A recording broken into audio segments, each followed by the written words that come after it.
Hi there, welcome to Floating in Books. Today I'm going to be giving you my fall book recommendations.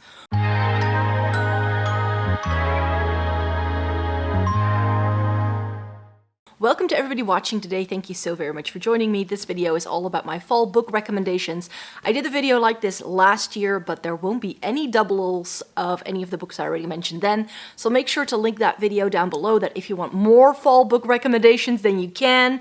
But it's fall time. It's my favorite time of the year. It's currently very gray, dark, and rainy, and I just love that for reading. So if there is a perfect time of the year where I tend to read a lot more, it's sort of like summer going into fall and then the winter time, and then I sort of fall off the bandwagon usually around like spring, summer, because I'm just doing so many other things, but now it's like the perfect time to really get stuck into things. So that's why I have 10 recommendations here for you today, some of which I have read, some of which I haven't read, some of which are books that have been out for a long time, and some of them are books that are a little bit newer. There's also lots of books here that I already read years ago, but that because of some recent books that I just read really came back to the forefront of my mind, and I was like, I have to mention those. So let me get stuck in. So the first book I want to mention here is a book that I actually read years ago. I remember reading this in like a single sitting. I was sitting on I still remember like sitting on the floor of my room with my back against the radiator of my central heating during Christmas break, and I think I read this in like a day, maybe two, and it was Anthony Doerr's All the Light We Cannot See, and I decided to put some historical fiction into this pile here.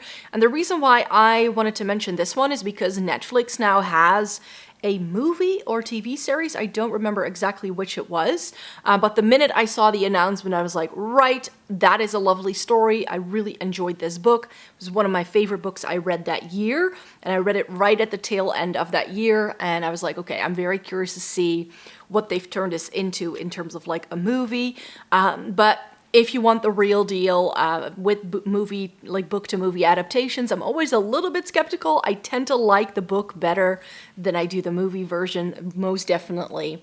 But yeah, this is a lovely story. If you don't know what it's about, we follow two characters in this story, and they each have their own separate storyline, but they kind of meet at a very climactic moment in the book, which is incredibly well done.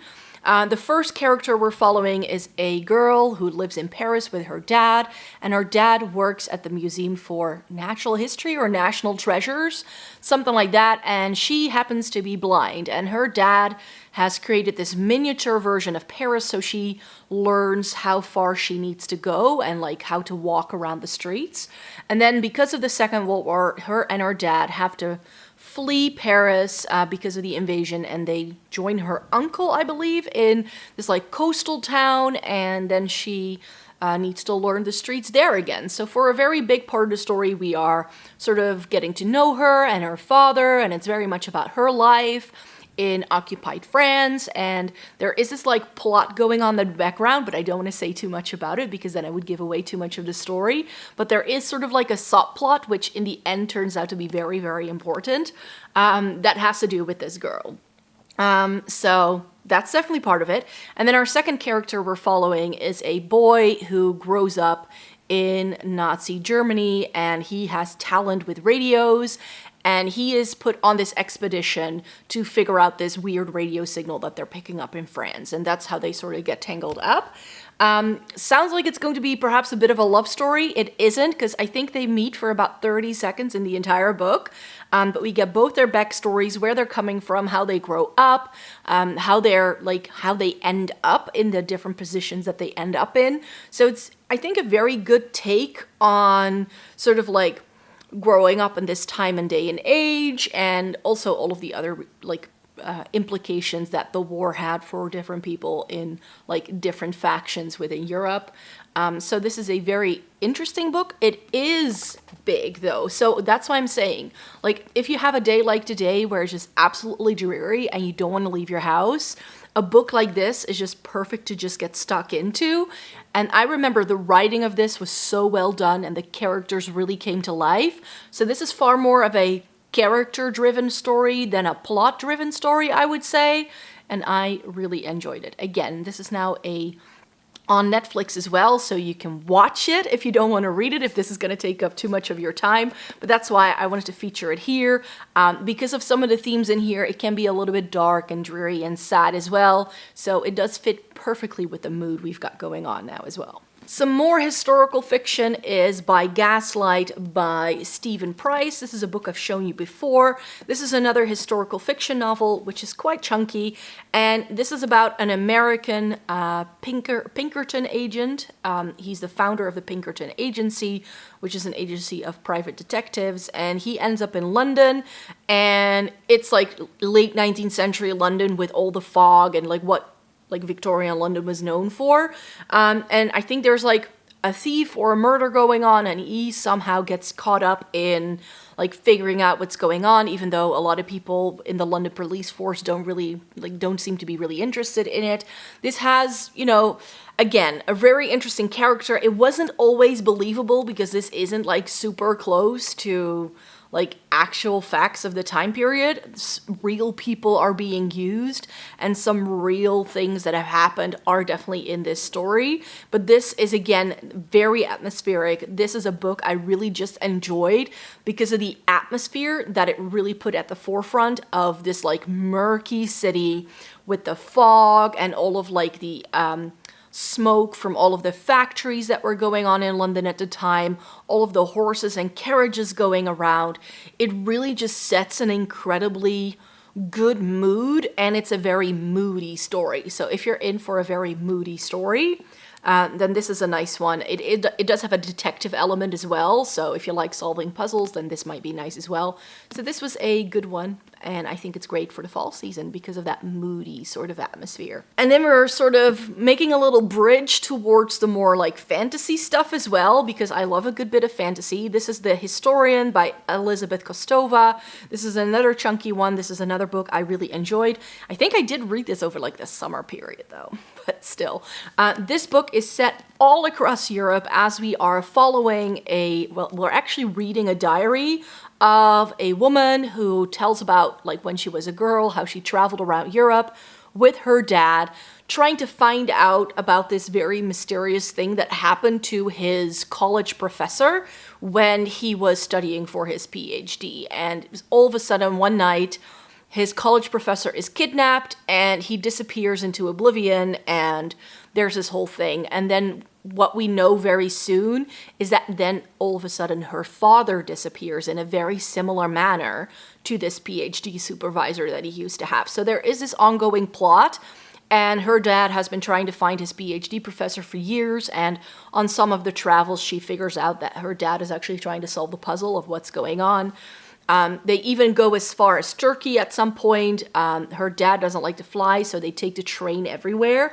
So if you just want descriptions of like glorious European landscapes of like the Balkans and like going into Turkey, like really going into that area within Europe, then this is lovely. This is very well done.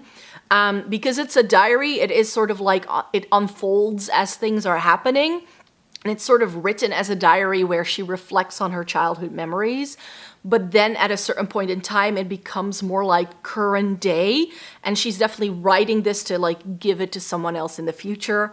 And this has a sort of Gothic-y element to it in the end. It really starts like it's just like a diary by a person. But we very soon figure out that there's something going on and that it may have to do with vampires. Just saying. I'm not giving away a clue by saying that to you.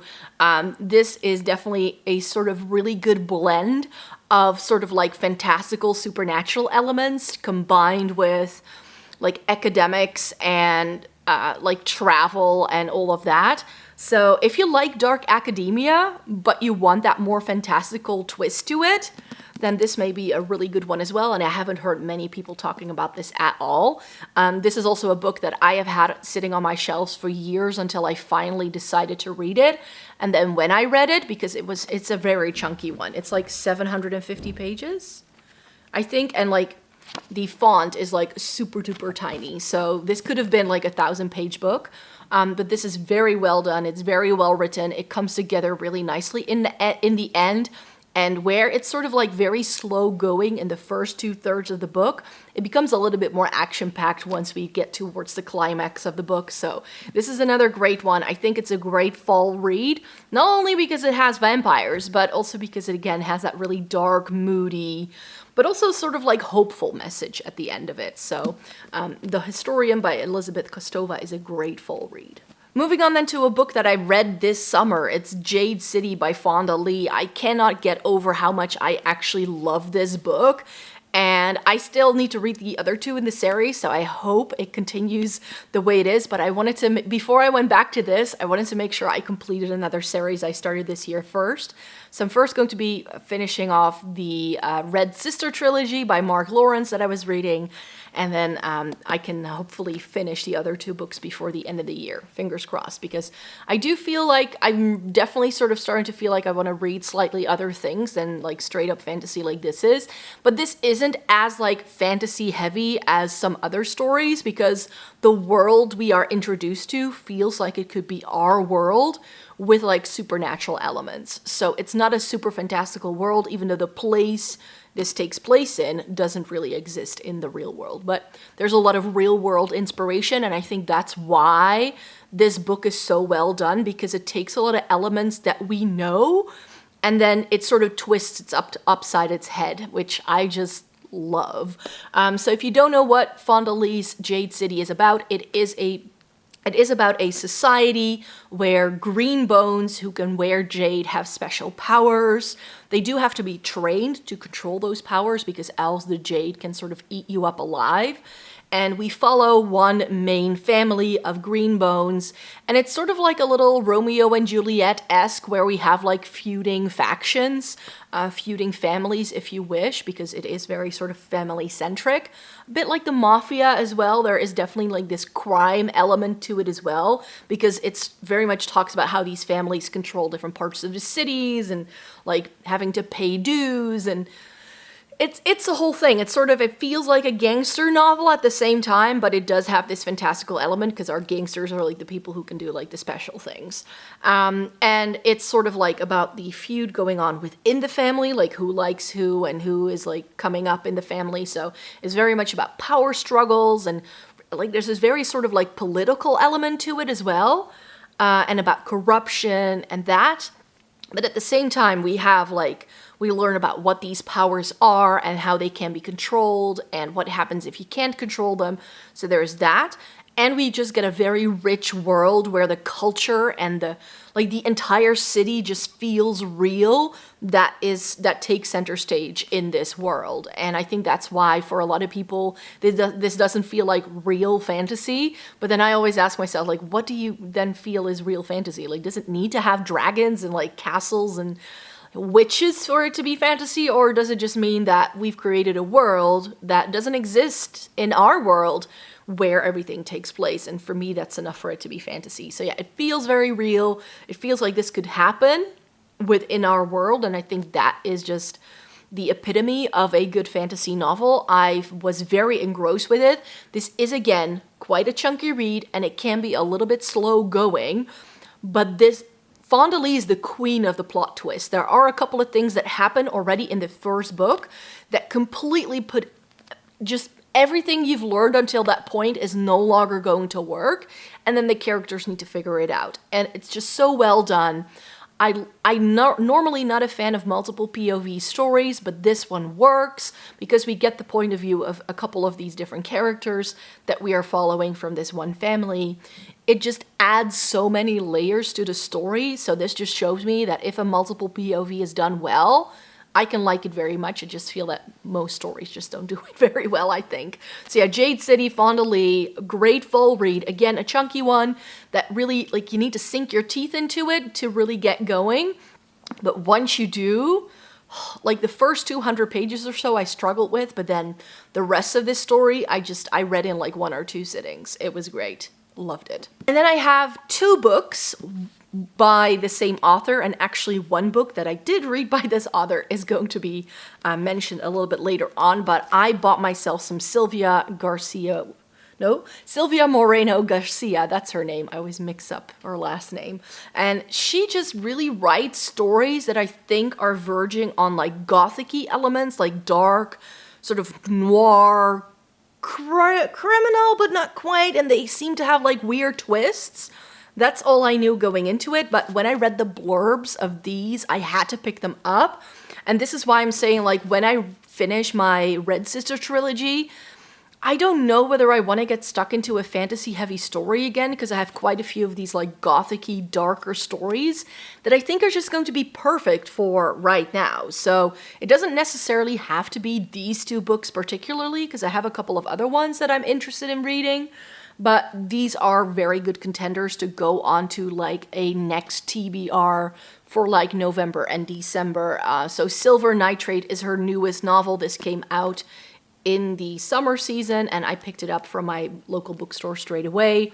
From what I remember, yeah, this is the one about the movie. Yeah, so this book is about some film students who meet a director. He's their neighbor, and he is like specialized in horror.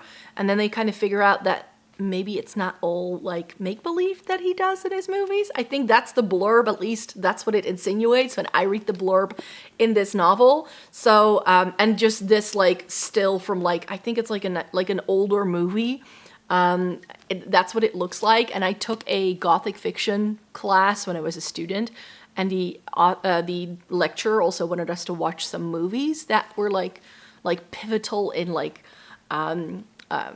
creating like the Gothic film genre, and this definitely reminds me of it. So that's why this one had to get a mention.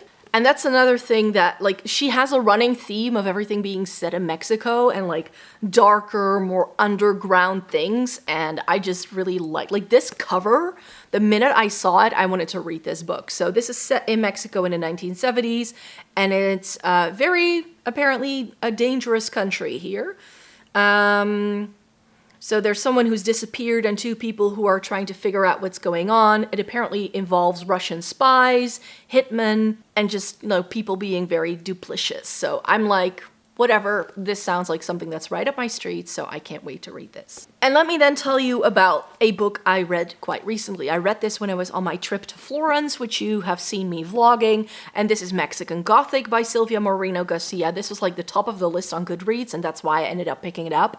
I like seeing on Goodreads, like at the end of the year, what sort of makes it to the top of those lists, and then just go through some of the blurbs and then some of the books that are interesting to me, I tend to put on a wish list. And this had been on my shelf for so long, I was like, right, I just need to read it. And I was like, right, it's called Mexican Gothic. I didn't know anything else going into it, but now that I had found those other two books from her by the same author, and I was like, okay, there is this running theme of like these dark tales within her story. And this book, it was incredible. I really, really like this story, but I'll give you my review when I do my wrap-up at the end of November. But if you want moody, like old crumbling house with an old weird family and an outsider coming in, then this story is absolutely lovely. And it very much, like a lot of the descriptions also from Silver Nitrate and Velvet is the Night, and this one as well, it really reminded me of this as well. A little bit of Rebecca too. Like it's got a little bit of Rebecca by Daphne du Maurier in there as well, especially this one.